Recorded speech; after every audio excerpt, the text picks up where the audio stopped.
오늘부터 우리는 2주 동안 동역자들과 적대자들이라는 설교 시리즈로 말씀을 나누려고 합니다. 하나님께서 우리를 부르신 믿음의 길은 예수 그리스도를 닮아가도록 우리의 생각과 마음과 삶이 빚어져가는 여정입니다. 그런데 이 믿음의 여정은 우리 혼자 힘으로 걸어갈 수 있는 길이 아닙니다. 우리는 하나님의 도우심이 필요하고 동시에 우리의 믿음을 흔들고 우리의 영적 성숙을 가로막는 것들이 무엇인지 분별할 수 있어야 합니다.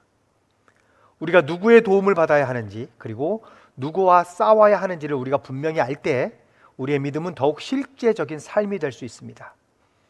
그래서 우리는 이 시리즈를 통해서 하나님께서 우리에게 주신 도움을 어떻게 우리가 붙들 것인지, 그리고 우리의 영적 성장과 성숙을 방해하는 것들을 어떻게 이겨낼 것인지에 대해서 배워보도록 하겠습니다. 오늘은 그 첫 시간으로 영적 동역자들과의 협력이라는 제목으로 말씀을 드리겠습니다. 영적 동역자들과의 협력. 여러분은 여러분의 인생에서 성취하고 싶은 것이 있습니까? 있다면 무엇을 성취하고 싶으십니까? 일반적으로요, 이런 질문은 우리가 어떤 사람들에게 많이 하냐면 대학 졸업을 목전에 둔 졸업생들, 취업을 앞에 두고 있는 그런 사람들에게 이런 질문을 하죠. 무엇을 성취하고 싶냐고. 우리는 높은 목표와 높은 이상을 갖기를 기대합니다. 그래서 크게는 막 세계를 변화시키겠다는 원대한 포부와 꿈에 대해서 이야기를 하기도 합니다. 그런데요, 우리가 이제 나이를 먹으면 이런 질문과 대답들은 거의 하지 않습니다. 왜냐면 이제 현실의 벽에 부딪히면서 살다 보니 젊은 시절의 나의 꿈은 점점 실현 가능성이 떨어지고 있다는 것을 우리가 깨닫게 됩니다. 그러다가 설상가상으로 이제는 인생의 목적도 없이 그저 하루하루를 버티며 살아가는 그런 현실에 처해 있기도 합니다. 그러나 나이가 적든 많든 모든 사람의 삶에는요, 크고 작은 목적들이 있습니다. 때때로 그 목적이 경제적인 수익을 얻는 것보다 중요할 때가 있습니다. 그것이 나의 지위나 명예보다 더 중요할 때가 있습니다. 때로는 그 목적이 동호회의 모임이나 취미보다 더 의미 있는 것일 수도 있습니다. 그리고 그것은 세계의 그 가난과 굶주림의 문제를 종식시키거나 세계 평화를 이루는 것보다 더 이상적일 수도 있습니다. 하나님은 우리의 삶에 분명한 목적을 주셨습니다. 바울은 디모데전서 2장 3절부터 4절에서 그래서 이렇게 편지를 썼습니다. 이것은 우리 구주 하나님께서 보시기에 좋은 일이며 기쁘게 받으실 만한 일입니다. 하나님께서는 모든 사람이 다 구원을 얻고 진리를 알게 되기를 원하십니다. 이 땅의 모든 사람들에 대한 하나님의 가장 기본적인 목적은 구원을 통해서 하나님과 올바른 관계를 맺는 것입니다. 그러나 하나님은 믿는 자들에게 구원뿐만 아니라 그보다 더 구체적인 목적을 갖고 계시다라는 거예요. 우리가 지난 6주 동안 하나님의 놀라운 은혜에 대해서 우리가 알아봤잖아요. 어떻게 보면 이 설교 시리즈가 연장선이라고 우리가 생각을 해도 될 것 같아요. 자, 그러면 하나님이 우리들의 삶을 통해서 무엇을 성취하기 원하시는 걸까요? 하나님이 우리의 삶을 통해서 성취하기 원하시는 것이 무엇일까요? 우리의 삶에서. 우리는 로마서 8장 28절부터 29절에서 이렇게 알아볼 수 있습니다. 하나님을 사랑하는 사람들, 곧 하나님의 뜻대로 부르심을 받은 사람들에게는 모든 일이 서로 협력해서 선을 이룬다는 것을 우리는 압니다. 하나님께서는 미리 아신 사람들을 택하셔서 자기 아들의 형상과 같은 모습이 되도록 미리 정하셨으니 이것은 그 아들이 많은 형제 가운데서 맏아들이 되게 하시려는 것입니다. 하나님은 우리가 그분의 아들 예수 그리스도와 같은 모습이 되길 원하십니다. 근데 여러분, 이게 가능한 일입니까? 피조물이 조물주와 같이 되는 게 이게 가능하냐고요. 우리가 지으심을 받은 우리를 지어주신 예수님처럼 우리가 될 수 있냐는 말이에요. 우리가 어떻게 예수님처럼 됩니까? 어떻게 나의 힘으로 우리가 예수님을 본받을 수 있습니까? 여러분, 이거는 나의 혼자의 힘으로는 불가능한 일입니다. 나 혼자서는 아무것도 할 수 없는 존재잖아요. 그래서 우리는 도움이 필요하다라는 거예요. 협력하여 선을 이룰 수 있는 도움. 특별히 우리는 우리를 향한 하나님의 구체적인 목적을 이루기 위해서 오늘 말씀의 제목인 영적 동역자들과의 협력이 필요하다라는 겁니다. 감사한 것은 하나님께서 우리가 당신의 아들을 본받기를 원하실 뿐만 아니라 그것이 이루어지도록 우리를 도와주신다라는 거예요. 우리가 예수님을 본받는 일에 있어서 우리를 도와줄 아주 강력한 동역자들이 있다라는 말입니다. 우리가 그들의 도움을 무시하고 우리 내 스스로의 힘으로 나아가는 것은요, 굉장히 어리석은 일입니다. 자, 그러면 누가 나의 영적 동역자일까요? 누가? 그 첫 번째, 우리에게 필요한 동역자는 성령입니다. 우리에게 필요한 동역자는 성령 하나님입니다. 예수님은 앞으로 이 땅을 떠나서 하늘로 올라가실 것을 준비하시면서 제자들에게 요한복음 14장 16절부터 17절에서 이렇게 말씀하셨습니다. 내가 아버지께 구하겠다. 그리하면 아버지께서 다른 보혜사를 너희에게 보내셔서 영원히 너희와 함께 계시게 하실 것이다. 그는 진리의 영이시다. 세상은 그를 보지도 못하고 알지도 못하므로 그를 맞아들일 수가 없다. 그러나 너희는 그를 안다. 그것은 그가 너희와 함께 계시고 또 너희 안에 계실 것이기 때문이다. 이제 예수님이 부활하시고 승천하셔서 지금 우리와 함께 계시지는 않지만 모든 믿는 자들 안에 거하시는 성령을 통해서 우리를 돕고 계신다는 거예요. 그래서 성령님이 지금 우리와 함께 하신다는 거죠. 근데 그러면 그 성령님이 나와 함께 하시면서 나를 어떻게 도와줍니까? 성령님은 나의 영적인 상태를 확인시켜 주십니다. 성령님은 나의 영적 상태를 확인시켜 주십니다. 우리가 하나님과 올바른 관계 속에 있다면 성령님이 그걸 확인시켜 주신다라는 거예요. 그래서 요한일서 3장 24절에서 이렇게 말했습니다. 그리스도의 계명을 지키는 사람은 그리스도 안에 있고 그리스도께서도 그 사람 안에 계십니다. 그리스도께서 우리 안에 계시다라는 것을 그가 우리에게 주신 성령으로 우리는 압니다. 또한 나의 죄 때문에 하나님과의 관계가 끊어지면 성령님이 그것을 우리에게 책망하실 것입니다. 그래서 예수님이 요한복음 16장 7절 후반부에서부터 8절에서 이렇게 말씀하셨습니다. 내가 떠나가지 않으면 보혜사가 너희에게 오시지 않을 것이다. 그러나 내가 가면 보혜사를 너희에게 보내주겠다. 그가 오시면 죄와 의와 심판에 대하여 세상의 잘못을 깨우치실 것이다. 여러분은 지금 여러분과 하나님과의 관계에 있어서 어디에 지금 서 계시는지 알고 싶으십니까?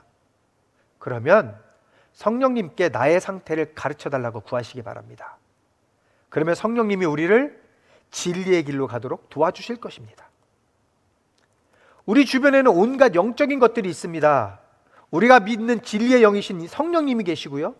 세상에 잡신들도 있어요. 분명히 있습니다. 잡신들.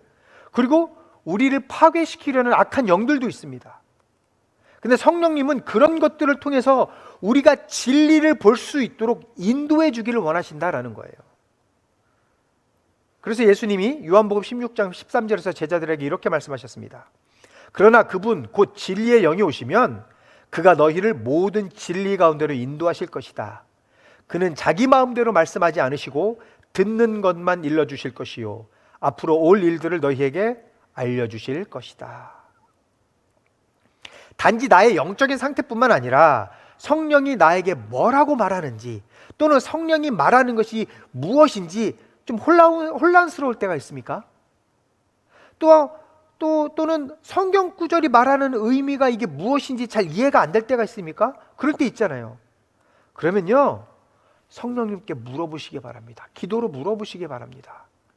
물론 목사님이나 주위의 성경 공부 인도자나 신앙생활에 연륜이 있는 분에게 물어보는 것도 좋은 방법일 수 있습니다. 그런데요, 가장 정확한 것은요, 성령님께 물어보는 거예요. 우리의 영적 동역자이신 성령님께 그런 도움을 청하시기 바랍니다. 그분은 우리가 예수 그리스도를 본받을 수 있도록 도와주시는 분이십니다. 그분은 성경의 진리를 알게 해주시는 분입니다. 물론 여러분 주위에 있는 아주 믿음이 좋다라고 생각되는 목사님도 있고요, 정말 말씀 많이 읽으시는 정말 장로님도 있고 주위에 그런 분들 많이 있어요. 그분들에게 조언을 구하는 것도 좋아요. 그러나 그 사람들도 사람이에요. 그 사람들도 잘못 볼 수 있고요, 그 사람들은 절대 하나님이 아니에요. 내 말이 진리하다라고 말하는 그 사람들을 여러분 조심하셔야 됩니다. 그런 사람들은 자기의 생각이 다라고 생각을 하기 때문에 여러분들 잘못하면 잘못된 길로 인도할 수 있어요. 그 사람이 알고 있는 지식이 다가 아니잖아요. 그러니까 궁금하거나 뭔가 알고 싶은 게 있거나 혼란스러운 게 있으면 성령님께 기도함으로 먼저 물어보시기 바랍니다. 가장 좋은 답을 주실 거예요, 성령님이. 그리고 두 번째, 우리에게 필요한 동역자는 교회입니다. 교회. 여러분은 이렇게 생각할 수 있습니다.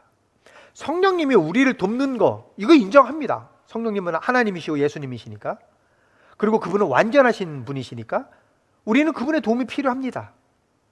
그런데 이렇게 생각하죠. 하지만 교회는 나와 같은 죄인들이 모여 있는 것 아닙니까? 교회 안에는 험담과 이간질, 정치질, 당파 만들고 이런 것들 너무 안 좋은 게 많이 있잖아요. 그래서 어떨 때는요, 교회가 세상보다 더 나쁘게 느껴질 때가 있습니다. 그래서 차라리 이런 교회는 차라리 없어지는 게 나을 수도 있겠다라고 생각할 때 있습니다. 그런데 여러분 주의하시기 바랍니다. 물론 모든 믿는 자들과 몇몇 교회 안에, 그 안에 교회를 망치려는 자들이 있고요, 교회를 무너뜨리려고 공격하고 흔드는 자들이 있어요. 그런 자들이 분명히 있습니다. 있지만 여러분, 예수님은 교회를 위해서 자신을 바치셨습니다. 교회는 예수님이 세우신 예수님의 머리입니다. 예수님이 그 교회의 머리입니다. 그래서 바울이요, 에베소서 5장 25절에서 이렇게 이야기했습니다.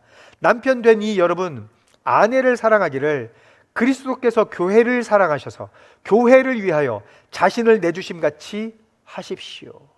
자, 이 말씀을 보시면 예수님이 교회를 사랑하셨고요, 그 교회를 위해서 자신을 내어주셨다라고 얘기합니다. 여기서 말하는 교회는 건물이 아니다라는 거 이제 여러분들은 아시죠? 예수를 믿는 사람들이 모인 곳, 그것을 교회라고 얘기하는 거예요. 건물이 아니라. 그러니까 그 사람들을 위해서 예수님이 자신을 내어주셨잖아요. 그리고 골로새서 1장 18절 앞부분에서도 이렇게 말했습니다. 그분은 교회라는 몸의 머리이십니다. 여러분, 교회 안에 많은 문제들이 있을 수 있어요. 있습니다. 그러나 그럼에도 불구하고요, 교회는 예수님이 세우신 예수님의 것이다라는 것을 우리는 명심해야 합니다. 그러므로 우리는 예수님이 이토록 사랑으로 돌보시는 교회를 욕하거나 경멸하거나 무시할 수 없습니다.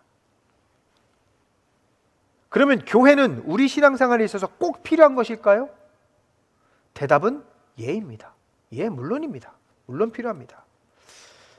예전에 제가 너무 잘 아는 어떤 분이 있었어요. 그분이 정말 경제적으로 굉장히도 풍족하셔서 그것을 남을 위해서 정말 많이 쓰시는 분이에요. 자기의 안위를 위해서 쓰는 게 아니라 그가 벌어들이는 모든 수입을 정말 주위에 필요한 분들에게 많이 쓰시는 정말 좋은 분이에요. 제가 정말 좋아하고 존경하는 분입니다. 근데 그분이 이런 말씀을 하시더라고요. 교회를 정말 열심히 다니고 잘 섬기셨던 분이셨거든요. 되게 겸손하셔요. 굉장히 겸손하시고 굉장히 수줍음도 많으신 분이셔요. 사람들을 굉장히 잘 섬기시는 분이셔요. 근데 그분이요, 교회에서 열심히 봉사를 하셨어요. 봉사를 하다가 보니 오히려 주위 교인들에게 시기를 받아서 상처를 받고 그 이후로는 교회 나가지 않는다라고 얘기하시더라고요. 그러면서 그분이 하시는 말씀이 뭐냐면, 자기는 교회를 나가지는 않지만 여전히 하나님과 교제하고 있고 하나님을 믿고 있다라고 얘기를 하더라고요. 그리고 꼭 필요할 때는 하나님 앞에 기도합니다라고 이야기를 하시더라고요. 근데 여러분, 바울은요, 고린도전서 12장 27절에서 이분이 겪었던 아픔과 비슷한 상황에 있는 고린도 교회에 이렇게 이야기했습니다. 고린도전서 12장 27절입니다. 여러분은 그리스도의 몸이요 따로따로는 지체들입니다. 그리고 나서 이제 20절부터 22절에서요 더 자세하게 설명했습니다. 이렇게 얘기합니다. 그런데 실은 지체는 여럿이지만 몸은 하나입니다. 그러므로 눈이 손에게 말하기를 너는 내게 쓸데가 없다 할 수가 없고, 머리가 발에게 말하기를 너는 나에게 쓸데가 없다 할 수 없습니다. 그뿐만 아니라 몸의 지체 가운데서 비교적 더 약하게 보이는 지체들이 오히려 더 요긴합니다. 비록 교회가 죄인인 사람들이 모인 곳이어서 많은 문제들이 있을 수 있어요. 많은 문제들이 있을 수 있지만 그럼에도 불구하고 우리는 나의 약함을 다른 지체들이 채워주고 도와줄 수 있는 그런 교회가 필요하다라는 겁니다. 자, 그러면 교회는 나를 어떻게 도울까요? 그래서 교회는요, 우리를 격려해 줍니다. 우리를 격려해 줍니다. 바울은 데살로니가전서 5장 11절에서 데살로니가 교회 그 교인들에게요 이렇게 편지했습니다. 그러므로 여러분은 지금도 그렇게 하는 것과 같이 서로 격려하고 서로 덕을 세우십시오. 저 또한 목사로서 여러분의 기도와 격려와 어떤 지지와 권면이 없으면요 목회에 대해서 낙담하고 포기하고 실망하고 그랬을 거예요. 그러나 교회 안에서 우리가 서로를 위해서 기도하고 서로를 위해서 격려하는 것 덕분에 함께 신앙생활을 할 수 있는 겁니다. 우리가. 그리고 교회는 우리에게 책임을 묻습니다. 때때로 교회는 우리에게 책임을 묻기도 합니다.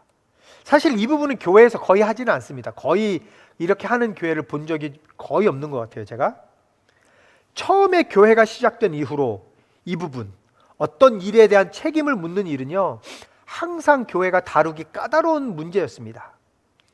그러나 바울은 징계가 필요한 문제에 대해서 고린도 교회 일원들에게 책임을 묻고 구체적인 지시를 내려야 했습니다. 그래서 고린도전서 5장 1절부터 2절에서요 고린도 교회 교인들에게 이렇게 말합니다. 여러분 가운데 음행이 있다는 소문이 들립니다.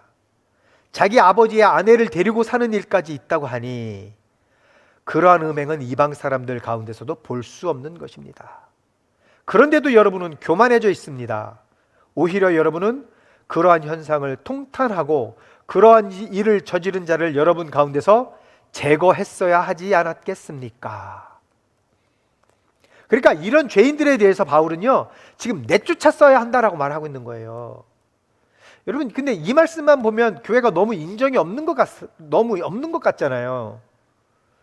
그래서 교회는 사람들이 서로를 위해서 책임져 줄 만큼 충분히 서로 사랑하는 곳이어야 됩니다.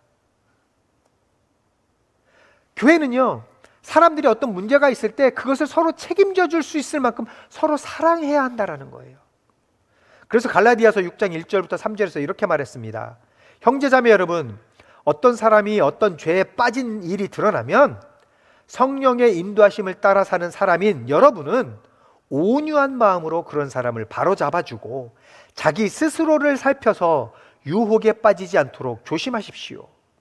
여러분은 서로 남의 짐을 져주십시오. 그렇게 하면 여러분이 그리스도의 법을 성취하실 것입니다.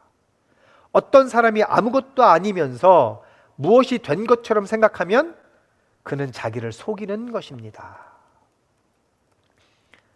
자, 여기에서요 이 말씀에서 초점은요 문책이 아니에요. 문책이 아니라 사랑으로 문책하되 서로를 위해서 내가 대신 책임을 져주는 것, 여기에 초점이 있는 거예요. 문책이 중요한 게 아니라 문책을 해야 해요. 때로는 하되, 그러나 사랑으로 문책을 해야 되고 대신에 그 사람의 잘못을 서로 책임져 줄 수 있는 그런 관계가 되어야 된다. 그런 교회가 되어야 된다라는 겁니다. 그리고 또 교회는요 우리가 주 안에서 한 공동체라는 소속감을 줍니다. 우리가 하나다라는, 한 공동체다라는 소속감을 우리에게 줍니다. 예수 그리스도 안에서 우리 구원에 우리의 초점이 있을 때, 우리가 구원받는 것에 초점이 있을 때 서로의 차이는 다 사라집니다. 그리고 우리 모두가 서로 하나임을 알게 될 것입니다. 왜냐하면 우리의 목표는 하나잖아요. 다 똑같이 하나잖아요. 구원. 주님 안에서 구원받고 구원받은 자로서의 성숙한 삶을 사는 것, 이게 우리들의 공동의 목표잖아요. 우리가 한 목표가 생기면요, 서로 다른 것, 서로의 다름은요 보이지 않아요. 하나의 목표를 위해서 함께 정진해서 나갈 수 있다는 겁니다. 그래서 갈라디아서 3장 26절부터 28절에서 이렇게 말했습니다. 여러분은 모두 그 믿음으로 말미암아 그리스도 예수 안에서 하나님의 자녀들입니다. 여러분은 모두 세례를 받아 그리스도와 하나가 되고 그리스도를 옷으로 입은 사람들이기 때문입니다. 유대 사람도 그리스 사람도 없으며 종도 자유인도 없으며 남자와 여자가 없습니다. 여러분 모두가 그리스도 예수 안에서 하나이기 때문입니다. 물론 우리가 그리스도 안에 있으면서 우리가 상대방에게 상처를 주기도 하고 또 잘못하기도 합니다. 그러나 나의 안위와 유익과 나의 필요를 채우기보다 예수님과의 관계를 우리가 더 중요하게 생각을 한다면요, 우리는 그리스도 안에서 하나됨을 누릴 수 있다라는 거예요. 교회는 우리가 그리스도를 따르는 것이 나를 위한 것이 아님을 알려줄 수 있다라는 겁니다. 교회는요, 단지 교회에 와서 음식을 먹거나 다른 사람들하고 어울리거나 내 삶의 의미를 찾을 수 있는 장소를 갖거나 내가 정말 중요하고 소중하다라고 느끼기 위한 장소가 아니다라는 거예요. 우리가 교회 안에서 그리스도처럼 된다라는 것은 다른 사람들을 섬기고 사랑하는 것을 의미하는 것입니다. 그래서 로마서 12장 10절에서 이렇게 말했습니다. 형제의 사랑으로 서로 다정하게 대하며 존경하기를 서로 먼저 하십시오. 저는 가끔씩 이렇게 몇몇 분들이 교회를 상점처럼 생각하는 것을 보면서 참 안타까운 생각을 좀 합니다. 상점이 어떤 곳입니까? 상점. 내가 원하는 시간에 내가 원하는 것을 사기 위해 가는 곳이 상점이에요. 그리고 내가 원하는 것을 얻지 못하면, 내가 원하는 서비스를 그곳을 통해서 받지 못하면 다른 상점으로 옮겨가거나 매니저를 불러서 불평을 하고 막 뭐라고 이야기를 합니다. 그게 상점이잖아요. 근데 여러분, 교회는 상점이 아닙니다. 교회는 가족입니다.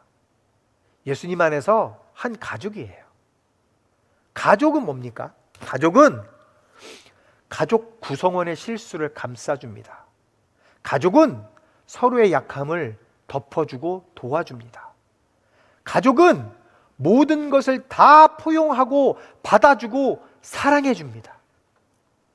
가족은 내가 원하는 것을 얻으려고 하는 것이 아니라 내 가족의 필요한 것을 위해서 채워주기 위해서 최선을 다합니다. 교회가 이래야 됩니다. 교회가. 말씀을 정리하겠습니다. 기독교는 혼자 하는 게임이 아니라 그리스도의 장성한 분량에 다다르도록 우리 모두가 함께 협력하면서 서로 돕는 팀 스포츠와 같습니다.